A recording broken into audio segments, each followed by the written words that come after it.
Hello everybody and welcome back to another video. Now in today's video we're going to be doing a little bit of a follow-up to the Microsoft Home Mouse unboxing video that I did a couple of weeks ago on this channel. And if you remember in that video we basically, and if you haven't seen it, I would highly recommend that you go and check it out up in the cards right now so that you'll kind of be up to speed on what it is that we're going to be doing here. But in that video I basically unboxed this Microsoft Home Mouse that was brand new in the box. And it also came with a copy of Microsoft Arcade. And in today's video, we're going to be doing two main things. Number one, we're going to be installing this mouse on the Windows 98 computer right here. This is, of course, as I always say in these videos featuring this computer, this is the famous $5 Windows 98 PC that I have done many videos on in the past on this channel. So we're going to be trying at least to install this mouse on this computer. And we're also going to be taking a look at Microsoft Arcade, which we have right here. So let's just go ahead and jump into it. I have a fresh, clean install of Windows 98 2nd edition on this computer, and I do have the Microsoft Home Mouse already plugged into the system, and you can see that it is already working. But one thing we haven't installed is the actual IntelliPoint software. So we're going to be actually installing that first, then we're going to go ahead and jump into Microsoft Arcade. And yes, these diskettes are still sealed in these little bags here that most of the Microsoft software of the time, you know, they would come in a little bag like this where it just encouraged you to register your software. So we're going to go ahead and open this bag, tear this little seal here for the first time. So we're going to go ahead and do that. And we're going to remove these diskettes, and they definitely feel brand new. I'll go ahead and kind of bring them up here on the camera so you can see them. So this first piece of software, the Microsoft IntelliPoint software for the Microsoft mouse, is two different disks, and you can see that it is for MS-DOS and Windows. These are both high density floppy diskettes, and the software is version 1.1. So we're going to go ahead and put in disk number 1 into the floppy disk drive. So we'll go ahead and do that here, and it is in. And we're going to jump into my computer, so I'll go ahead and open that up. And we're going to find our setup.exe file. It should be in here somewhere. There it is. We're going to go ahead and run that. And there we go, Microsoft IntelliPoint setup. So we're going to just let the program initialize here. We'll go ahead and put just MJD in the name there. We'll go ahead and hit continue. Okay. And we're going to actually go with a custom install because I do want to see what this setup program wants to install here. So it wants to put it in the MS input directory on the C drive. And we have some options here. So it already has tools and controls, toolbar, and online users guide selected. It does not have the MS-DOS tools and controls and the MS-DOS drivers detected. So we'll just go ahead and actually install everything. Because we definitely do have enough space on this drive to actually, manage that. We have all of our tools and, controls selected here, so we'll go ahead and just hit continue. And we have a, kind of reminds me of the Microsoft Bob setup where it says, now is a good time to fill out your registration cards. It's kind of similar, although it does have a different avatar over here. You can see that the setup is asking us for disk number 2, so I'm going to go ahead and swap that out here. And we're going to press OK. And we're already at 74%, so this shouldn't really take that long. I guess most of it was on the first diskette. Alright, so we are back, and you can see that the setup has completely finished up here. So we're going to actually go ahead and restart the system, because it does ask us to do that. So we will go ahead and allow it to restart here. Alright, so we have just restarted here, and you see that Windows Explorer tries to open up the A drive window. So we're just going, since the diskette isn't in there anymore, we're not going to really worry about it. So you can see that already it has opened up the mouse properties window, which is literally exactly what I was talking about on this getting started guide here. So that is the window right there. So we can go ahead and first under buttons here, we can actually set what button that you want to be your primary button. So let's say that I wanted the right mouse button to be my primary mouse button. It basically will just swap those buttons for us. So now if I left click on this, it will open up the context menu, and if I right click on it, it will allow you to set what your primary button is. So a very easy way, if you prefer to have this as your primary button rather than the left button, a very simple way to actually change that. You can set both buttons here, which would kind of, I guess pressing both buttons acts as like a separate input to the computer. And yeah, so this context menu right here is actually exactly what I was talking about. So you can actually configure the mouse to, when you press both of these buttons down at the same time, or at whatever interval that you set up using this option here, you can actually choose to open up either the help menu, the IntelliPoint toolbar, switch to shell, or task list, which literally just opens up the start menu. It maps it to pressing Control Escape, which will open up the Windows Start menu. So when I do that, you can see that it now opens up the Start menu. So I can also open up the IntelliPoint toolbar. So if I go ahead and press both of those at the same time, you can see it opens up this little toolbar here. And this toolbar right here actually looks pretty neat. It's got a couple of different like shortcuts and tools for you. So you have right off the bat here on the far left side a magnifying glass. So when you press that, you can see it basically will act as like a giant magnifying glass for wherever that your cursor is on the screen. So we can even make this go all the way up to 20x if we want to, so you can see that we can literally see like the actual pixels of this text right here, which is very, very cool. And this next one right here is called Line Lock, and when you have it on, it basically only allows your mouse to move in a straight line basically. So you can go left or right or up and down, but you cannot go diagonally. You see if I just move the mouse around randomly, it will only stay going in a straight line in either direction. Okay, so you can have multiple of these things on at the same time. So if you want to have line lock on, auto scroll on, and customized toolbar, well, that just brings this up. But speaking of this, okay, this is actually a perfect segue into what we're going to talk about next. You can basically customize what appears on this little toolbar here, as the name suggests.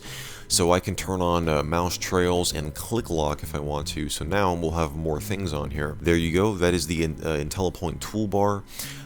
We can go over to pointers here. We can change, what set of mouse pointers that you use. It looks, pretty standard. We can choose these 3D pointers here. We can choose. It looks like it actually adds a couple of different pointer theme. So we have like this mouse pointer theme, which has it themed around like a mouse here as your actual mouse pointer, and it has this little cheese symbol for when it's busy. So kind of some fun options that you can add here. There's an ocean one, there is a reptiles one, and a sports one.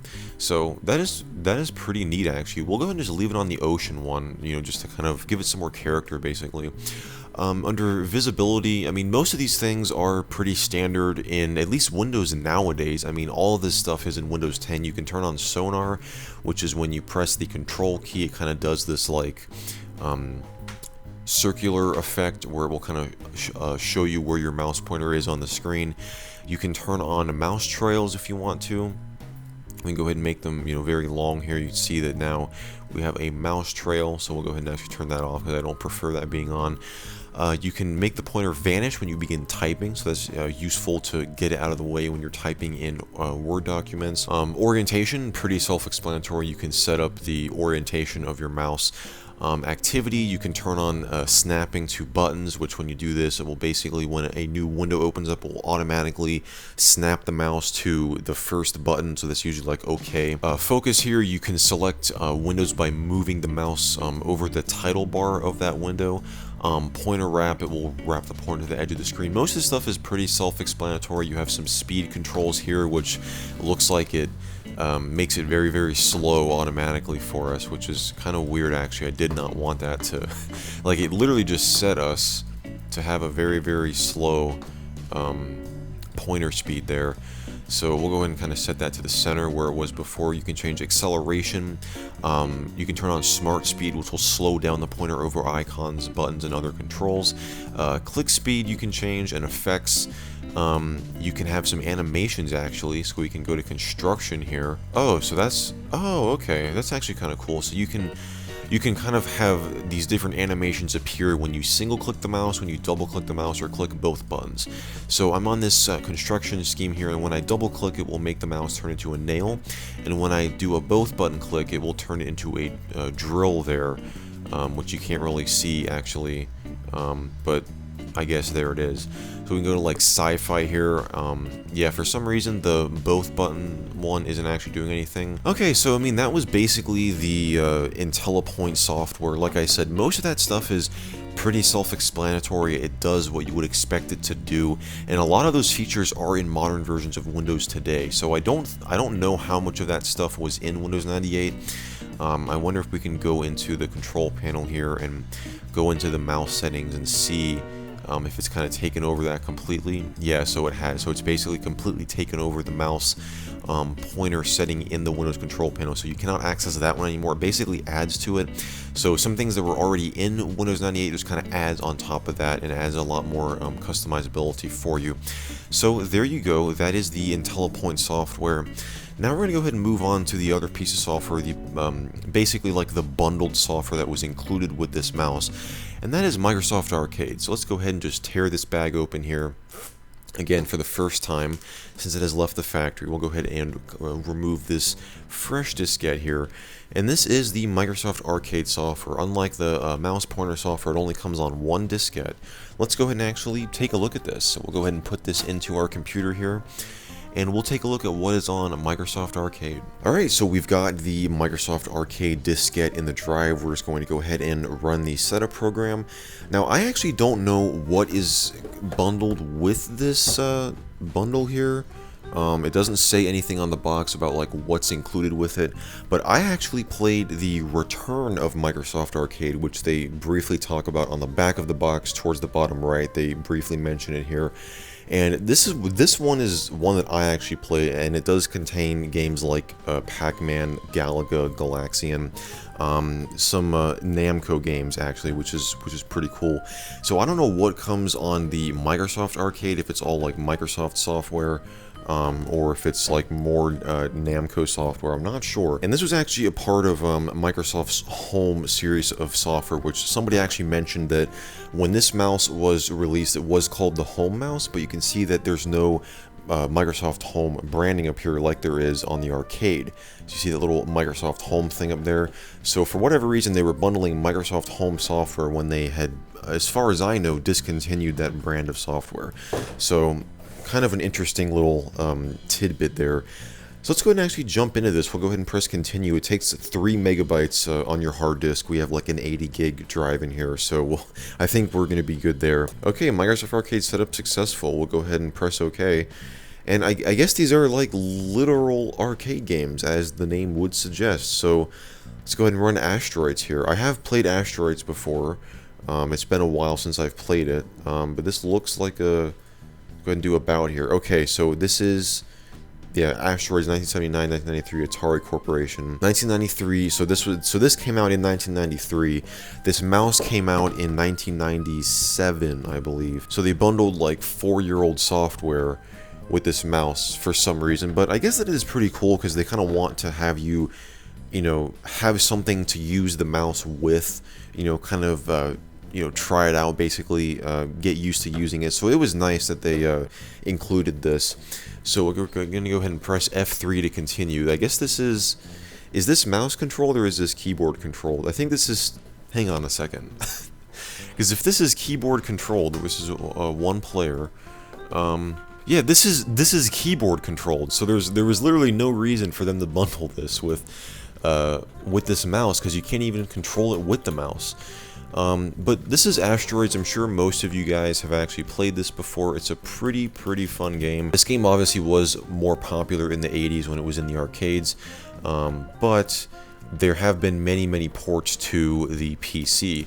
I actually had a version, I don't think it was the Microsoft Arcade version, but I had a version of Asteroids that I had on one of my older XP computers back when I used to use that machine.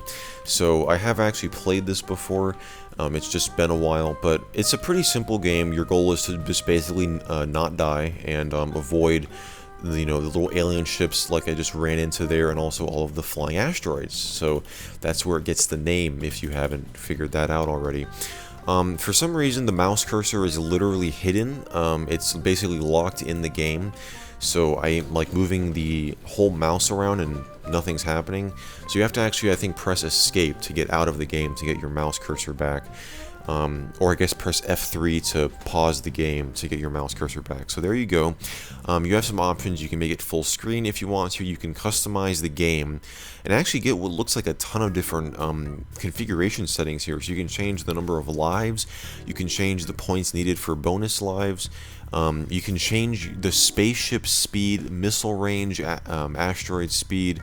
Can we change this to like how fast? Okay, so 0.03 is the fastest spaceship speed. I guess there's like, okay, so it's not like you can put in crazy amounts. So the maximum number of lives is 5. The maximum number of points is 25,000. So there are limits. It's not like you can just say 999 lives. The maximum is literally 5. You cannot add more than that. So there's a lot of customization options in here, which is pretty cool. But that is just one of the games. We have Battle Zone. We'll go ahead and take a look at that here. So this, again, doesn't use the mouse at all, but it looks like your goal is to literally just go around and attack the enemies and have them not attack you.